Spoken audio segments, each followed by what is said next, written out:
Well, this here is the all-new Volvo S60. Now, this car officially takes on the BMW 3 Series, the Audi A4, as well as the Mercedes C-Class, and this car looks like a miniature version of the S90. Now, if you haven't seen my review of the S90, you can click on the link below and, of course, check it out. This, of course, is a much smaller car than the S90. And in terms of looks, it looks very similar to that car. You, of course, get this huge rectangular grille. It has these elements in it. And you, of course, get those big rectangular headlamps, which have that Thor hammer design about themselves. The side profile of this car also is very simple and very elegant. This car looks very understated compared to its rivals, but it has a certain swag factor, a certain cool quotient, which only Volvo can do. The back end of the car with its C-shaped tail lamps also looks very classy and very cool, and definitely this car looks very understated, but it has a very, cool factor by itself, which a few other cars can replicate. Anyways, that's about the exteriors of this car. What do you think of the looks? Let me know in the comment section below. Let's jump inside this car and show you the interiors now and show you how cool it is on the inside as well. But before that, here's a quick message from our sponsors, Budmo.com. Budmo, as you might be aware by now, is the online expert in terms of spare parts. If you want a spare part for your vehicle, they have it in their list. They have the most extensive spare parts catalog, right from the most affordable small car to the top of the line luxury car, you name the car, and they have the spare parts for it. And the best point is that they have the spare parts from a host of different component makers and different price segments for the same spare part. So if you want to buy a cheaper part from a different maker or a more expensive part from a different component maker, they have the option for you. So Budmo.com is the name of the website. You can check them out on your iOS as well as Android devices as well. Well, so I'm in the cabin now of the Volvo S60. Now, this car is a little dull to look at, and compared to its rivals, the interiors aren't as flashy or as flamboyant as maybe an Audi A4 or even maybe a BMW 3 Series or Mercedes C-Class. But that's quite okay, because this car is meant for people who don't want flamboyance, who want to have a peace of mind factor. And if you want a car which offers you peace of mind, serenity, then this is a cabin for you. It offers you very, very good serenity, because there aren't too many buttons over here. So there isn't that plethora of buttons which confuses you. This touchscreen is nice and easy to operate, and all the menus, sub menus really, even if you're a first time user, it's very easy to use. It's like an Apple iPad.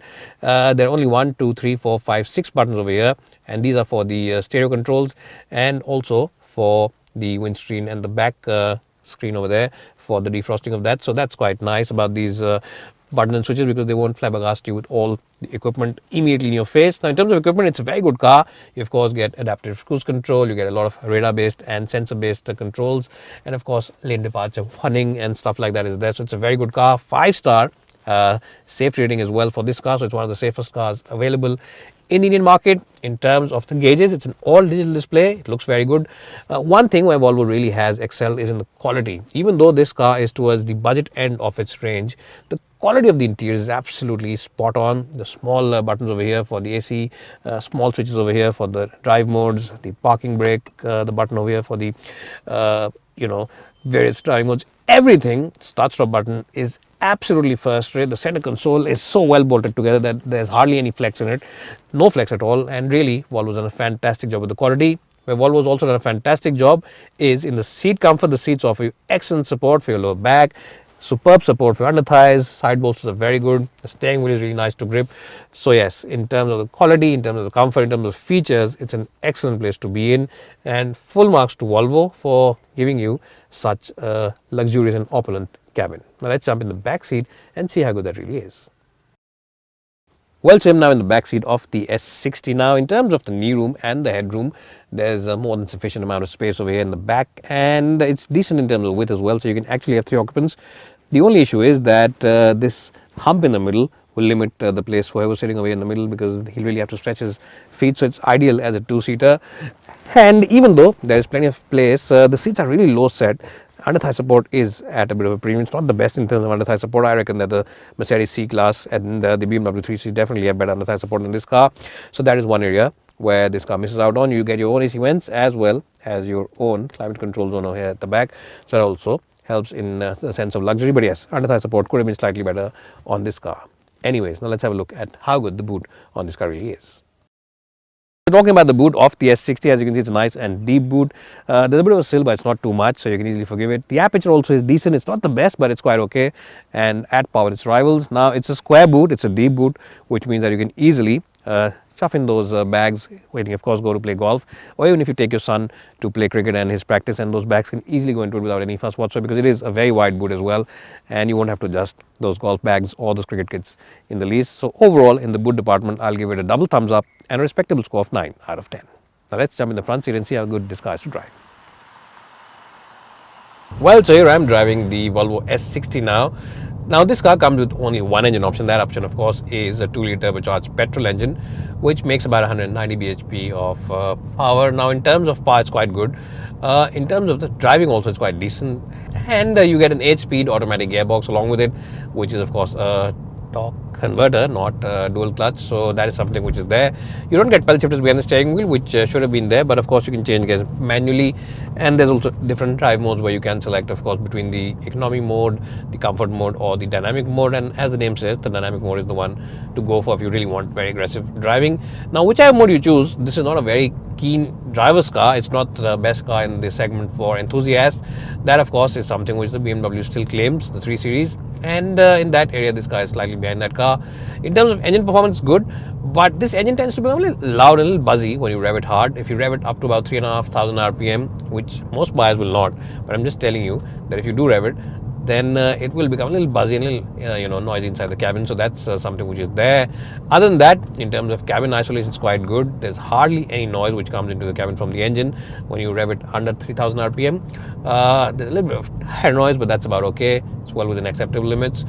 This is a car which is meant more for drivers who drive in a sober manner, who want to get from point A to point B, because the steering wheel is accurate. It's not a bad steering wheel, but again, it's not as dynamic or as crisp as a 3 Series or even a Mercedes C-Class for that matter. And the ride quality is nice and composed at the highway speeds. Now these cars come with stiff suspension settings because most of them are made for European roads. In fact, all of them are made for European roads, and manufacturers don't really tune them very much for the Indian conditions. So the stiff suspension remains on this car, and that at slow city speeds can be a little annoying, because some of those badly pastured roads and some of those badly made roads can enter the cabin sometimes. But at faster speeds, stability is rock solid, confidence is very good, and of course you will feel like you can really take this car up to its maximum speed limit. Of course you should follow the speed rules and the speed limits all across, 100-110 kph maximum on highways. But yes, what I'm trying to say is that you will never feel nervous in this car when you're driving on the highway. Grip levels on the tires also is very good, but as I said, it's not a keen car for drivers, because when you push it into corners also, there's a little bit of body roll, and the steering isn't as dynamic or as accurate or as agile as the one on 3 Series. This is more a car for sober drivers and people who prefer driving in a sober manner. Now the 8-speed automatic gearbox on this car is quite good to operate. It's nice and fast in terms of the gear shifts, and in automatic mode you'll hardly get to know when the gears are actually shifting. As I said, the cabin also does keep you well cocooned from everything that's happening on the outside. Very minimal noise enters the cabin, and that's a good thing for people who prefer to travel in their cars on long distance journeys, because this car will keep you well isolated from all the elements on the outside. In terms of the other good points, well, visibility is quite good, considering that the rear windscreen is very steeply raked. Even then, the visibility is quite good, even from the rear mirrors. And of course, you get a host of safety equipment on this car, radar-based technology, which I mentioned earlier. So it's a car which will definitely keep you safe and secure, and in that sense also it gives you great confidence. Overall, what is the score that I should give this car? Well, I reckon that it's a nice and sober car to drive, and for people who want a sober car, who don't want too many thrills in life, and who just want to get from point A to point B in good comfort and opulence, this is a good package, and I reckon a respectable score of 89 out of 100 is something which it deserves.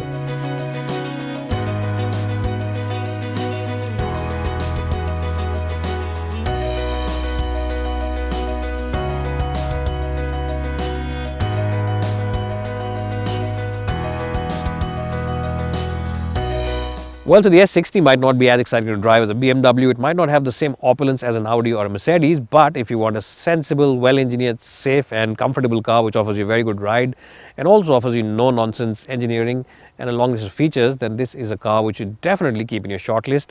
It definitely offers you a cool swag factor by itself, which the Germans don't, and it looks very different from all other cars out there in the luxury segment. So if you want something different from the usual, definitely keep the X60 in your shortlist. Bye for now, and thanks for watching.